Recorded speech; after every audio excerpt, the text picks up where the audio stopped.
Welcome to Fun Friday Comedy Podcast. I'm your host, Jory O'Neill, and I'm here with the absolutely hilarious GL Douglas. I'm so excited. Oh my God. How are you? Hi. I'm great, girl. Listen, so first off, I got to set a little backstory, right? I think this is okay to say on the line. It's okay to say on the line. I've been stalking you and the movements that you've been making, like I'm so encouraged. Like seriously, I, amazing. So what many of you might not know is that during the pandemic, uh, we were both doing shows, streaming, Right. virtual, right? And just out of the blue, shout out to Kenny Williams for hooking us up in the first place. This brother is like, I don't know, comedy, like grandfather of comedy or something. I don't know, Exactly. uncle of comedy or something. Yeah. I was like, I need a clean comic, but I don't mean like a fake clean comic. I need like a clean comic, Right. clean. And so he put me in contact with GL, and she killed it. She killed it, right? Um, And I was like, how in the world? Like, how have I never heard of you? Like, what? So I'm super excited that you're able to join the show today. And I wanna let all our listeners know more about you and just how you got started into comedy. So the way this works, I'm just ask questions and you just talk, and we good. okay. We good. So GL Douglas, where where does the desire to use acronyms as your name come from? I'm not gonna put your government No, out it's there. it's quite all right. My mama named me Georgia Latanya Douglas. So that's where the GL stands for. And I tell people, or if it's hard to remember, just be like gorgeous lady or great legs or something like that. But GL Douglas, that's where it comes from. And so, what prompted you to start comedy? Because first off, you're one of the few clean female comics, right? Like Yes. on like East Coast circuit. Like you've been doing this for a minute. Yes, So yes. what initially prompted that? So, growing up, I've always been told I had personality. Everybody's like, "Oh my gosh, you have personality, you have personality." So, I've always been attracted to entertainment, thought about acting, everything like that. Can you hear that? My kids. Okay. And so I've done like a multitude of things. I was a choir director. I used to play the piano. I was in a singing group. I called myself writing a book. I think I wrote 4 pages, and I was like, that's not what God wanted for me. Um, I call myself, oh, I'm gonna be a plus size model, but I'm only 5'4", so that didn't work out. So I was like, there's something. And one night I had moved from I went to school in North Carolina. I'm from Jersey, went to school in North Carolina, moved back, and I met this guy outside of. Here's the funny thing is, I don't drink like that. And when I said to my friends, I was like, let's go to Mike's Tavern. It's a local hangout bar that I grew up with, never went there before. I get there, there's a man standing outside. He's a little drunk. He goes, "Hey, if y'all come to my open mic tomorrow, come to my open mic tomorrow." So I say to this man, I said, if I come to your open mic, are you gonna let me do comedy? And he was like, "Are you a comedian?" And I was like, "Yes." I had never told a joke in my life, but I just lied to this man and was like, "Yep." So he said, "Well, you're a comedian and you don't know who I am." And I was like, "No." So he wrote his name and number down. And he was like, "Go home, do your research, come to my open mic tomorrow, give you 5 minutes." I said, "Okay." Well, that man, his name was Bob Sumner. He is the Oh snap! he is one of the founders of Def Comedy Jam. That is who I lied to and told him I was a comedian. I had no idea who this man was. This is why I know my steps were ordered by the Lord. Cause it was like, how do you just lie to the man in comedy? But I did. Showed up the next day. I was a comedian by the name of Hamburger. He was the host. Oh, I know him, You know, everybody knows Hamburger. And I was super because I was like, oh my goodness, I grew up watching him on TV and I'm on. So I put my name, I was first on the list. I got it. And that night, Regina King was in the building because Bob and Regina are really good friends. Wow. I went up there, I did 5 minutes, and people just laughed. And I was like, okay. So after I'm done, Hamburger comes back as a host. He was like, young lady, who are you? He was like, everybody in here wants to know who you are. I was like, I'm Georgette. Like, I'm like, I'm just me. And he was like, how long have you been doing comedy? Now, this is the conversation he's having on stage with me. And I was like, this is my first time. He was like, yeah, right. He was like, you like those young ladies you meet at the club and you take them home. They be like, I've never done this before. I was like, seriously. So that night, like, Tina Graham was there. Tina Graham is like the godmother of comedy. She was part of Def Comedy Jam. So many people was coming up to me like, I need your card. I need your card. And then Hamburger was like, Regina King wants to meet you. And I was like, me. So people like, I need your card. And I was like, I don't have no card. Like, I literally have never done this before. So me and my friends, we're just writing my phone number down on napkins and just giving it to people like, here, like Georgette Douglas, 24, like just writing it down. And I booked 4 shows that night. Wow. 4 shows. And then Hamburger called me. He said, look, you got something. And he just started taking me around to different shows, different clubs, putting me on stuff, giving me stage time, like having me open for him. And it just went from there. So, and I always knew I wanted to be clean. I just, it was something in me that said I wanted to be clean. So I got the good girl of comedy. There was a white comic, very, very vulgar. She said, GL, you should call yourself the good girl of comedy because you don't cuss. And I was like, all right. And it stuck. Yeah. Good girl of comedy. I love that. So that's a beautiful segue for my next question. How does your relationship with God play into you being an entertainer? Like entertainment in terms of the industry, it can chew you up and spit you out. It can. I mean, it's from like the foundation of like just who I am. You know what I mean? Like, I understand that God really is the one I just shared that story. That was nothing but God that made me go to that particular place. It's a place that I grew up. Like, I grew up in Roselle and Linden in that area. I never in my life, I passed it 1,000 times.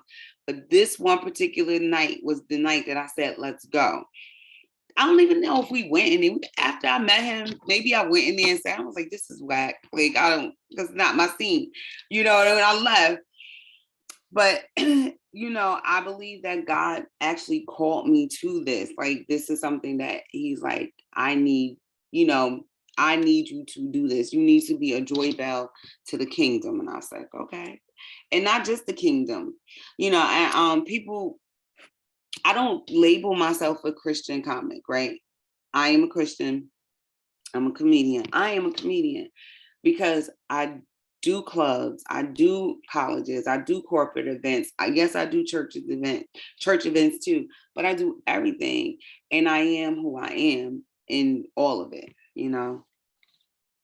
I love that. So after this experience, your first time on the stage and people are laughing, when did it click that you were actually funny? Oh, so you got to go through a bomb, like and those who don't know what a bomb is. So you can go through a period of everybody's laughing, then you're gonna get to that one show where nobody finds you funny.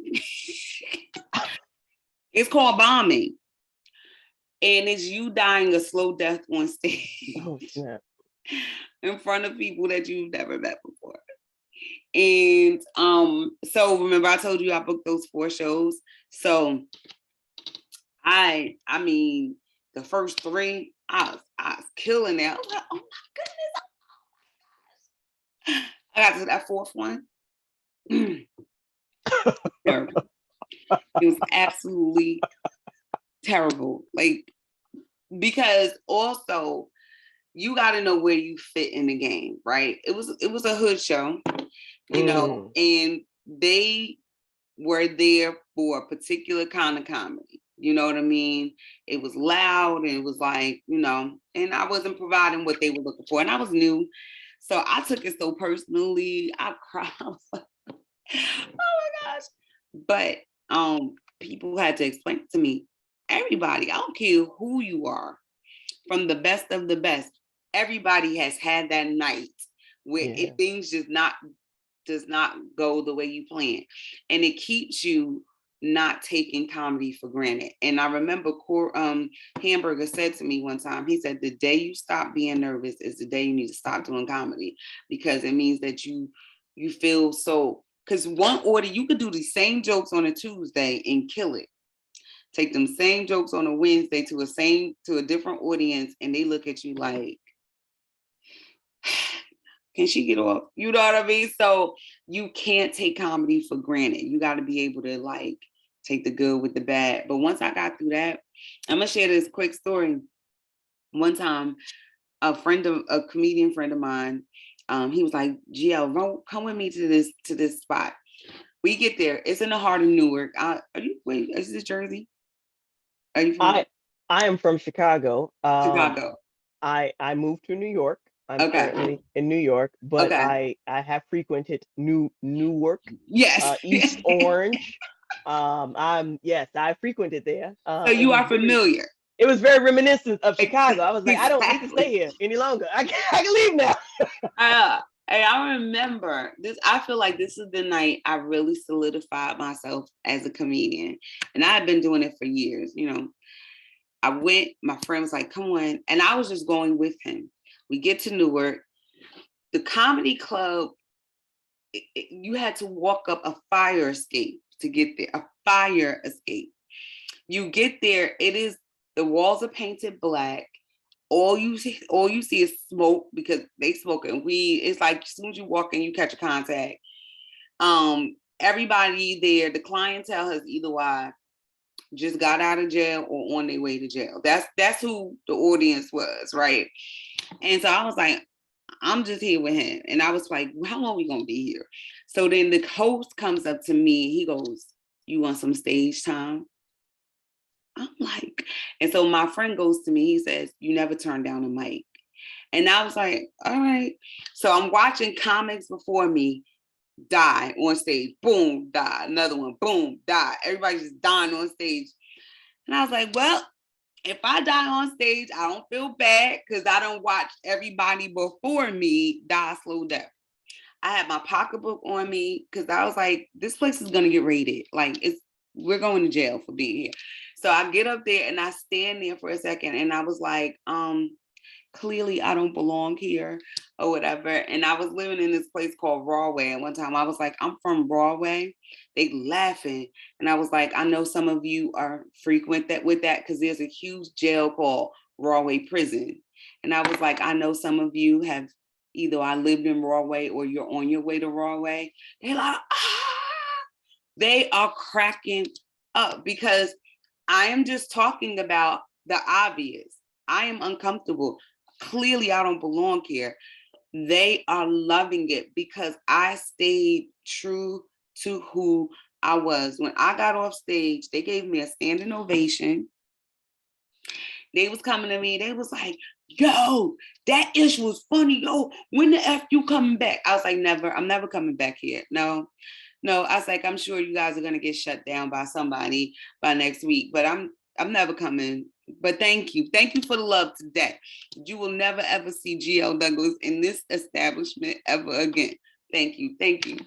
And that was the night that I said, you know what, God, if I stay true to who I am at all times and let you do the work, then I'm good. And that's the night I feel like I really became a comedian. That's what's up. I love it. Oh my goodness. I feel like I'm just learning. This is like, where's my notebook? I need. So what is the ultimate goal with comedy? Like, what do you want to achieve with this? That is such a good question, because it always changes. I think as my life changes, my goals change with it. And as does my material, because when I first started comedy, I was the young single living my best life, don't have no kids, no nothing. And my comedy, my goals kind of reflected that. I just wanted to travel all around the world. I wanted to, of course, acting and, but as I've gotten older, I'm now a mother of two and a wife. When I travel, I either I'll be like, can they come? Or if I have to leave them, like, I'm like, well, let me fly in, do my show. And then I'm like, on the very next thing back. There was a time, like, I remember one time I got booked in Bahamas, me and my business manager. Oh, we was like, tell them, let us. And they was like, you can stay as long as you want. They paid for the whole, and put us on a resort. And we stayed for like 3 days, just on a dime, just living our best life. Now, if I got a show in Bahamas, I'll be like, okay, when's the show? Saturday.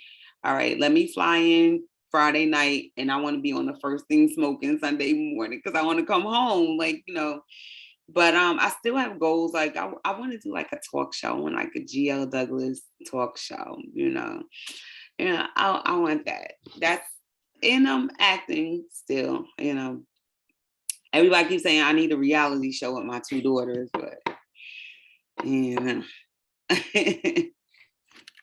So I guess that kind of is a beautiful segue into like what's next for you. I hear what you say you would desire to do. Like, what are you putting in motion right now? Like, what can we look forward to seeing from GL Douglas? Well, now as you ask, so I'm in the process right now. And I'm a teacher by day, by trade, or whatever.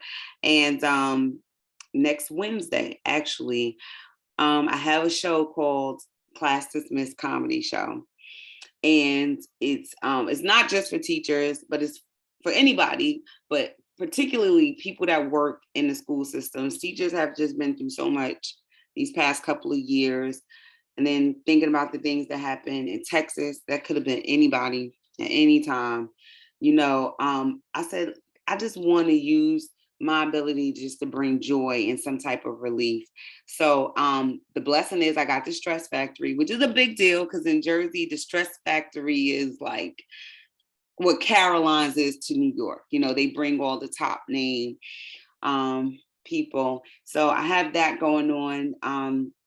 I'm also doing an event outside, and because a lot of times I try to do events that now are like family oriented too, simply because I don't want to pay for a babysitter.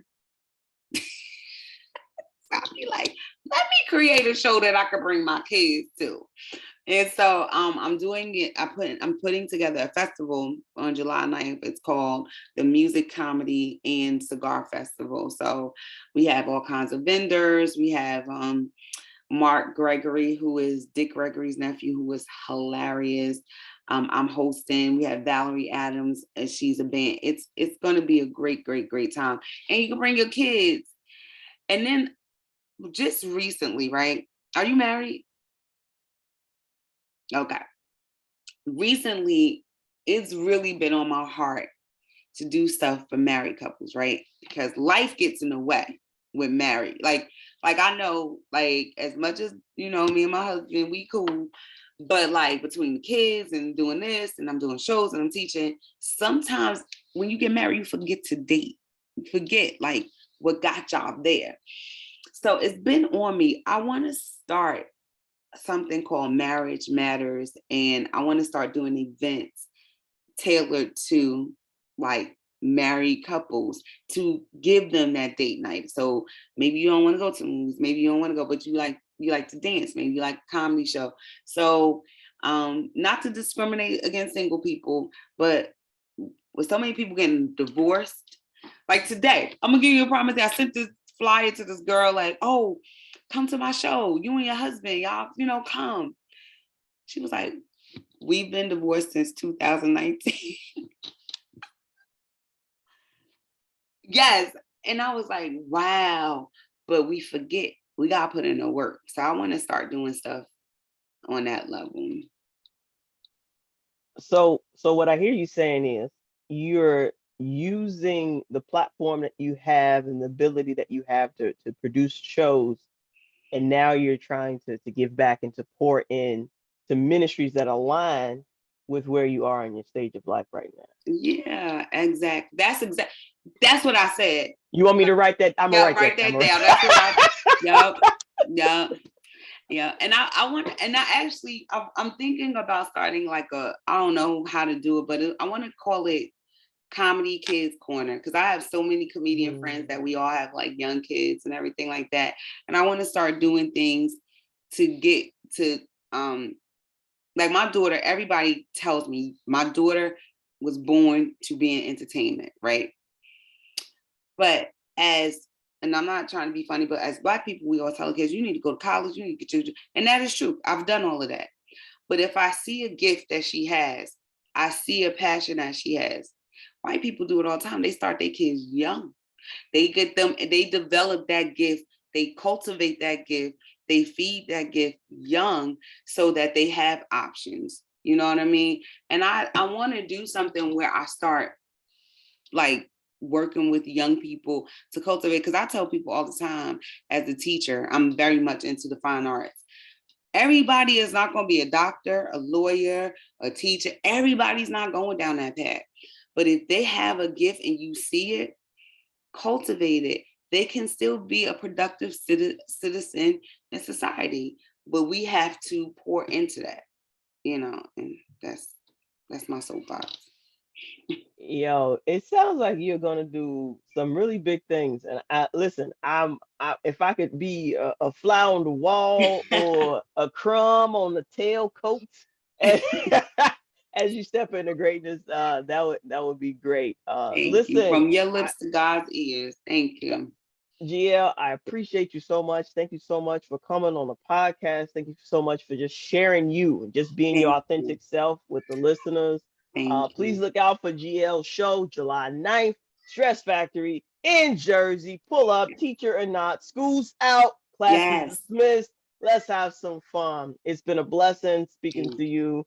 All the best. It's Jory O'Neill, Fun Friday Comedy Podcast, and we're out.